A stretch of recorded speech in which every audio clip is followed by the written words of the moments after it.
એશિયાના સૌથી મોટા ઉદ્યોગપતિ મુકેશ અંબાણીના નાના પુત્ર અનંતે રાધિકા મર્ચન્ટ સાથે લગ્ન કર્યા. વરમાળા બાદ શુક્રવારે રાત્રે જીઓ વર્લ્ડ સેન્ટર ખાતે લગ્ન, 7 ફેરા અને સિંદૂરદાનની વિધિ કરવામાં આવી હતી. આજે શુભ આશીર્વાદનો પ્રસંગ છે. પૂર્વ રાષ્ટ્રપતિ રામનાથ કોવિંદ તેમના પરિવાર સાથે અનંત રાધિકાને આશીર્વાદ આપવા પહોંચ્યા છે. આ સાથે જ્યોતિષપીઠ બદ્રીનાથના સ્વામી અવિમુક્તેશ્વરાનંદજી અને દ્વારકા શારદા પીઠના વડા સ્વામી સદાનંદજીનું અંબાણી પરિવાર દ્વારા તમામ ધાર્મિક વિધિઓ સાથે સ્વાગત કરવામાં આવ્યું હતું. કથાકાર દેવકીનંદન ઠાકુર પણ જોવા મળ્યા હતા.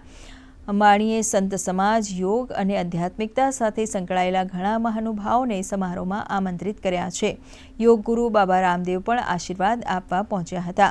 વાગેશ્વર ધામના ધીરેન્દ્ર શાસ્ત્રી અને પ્રોફેશનલ રેસલર ખલી સાથે જોવા મળ્યા હતા.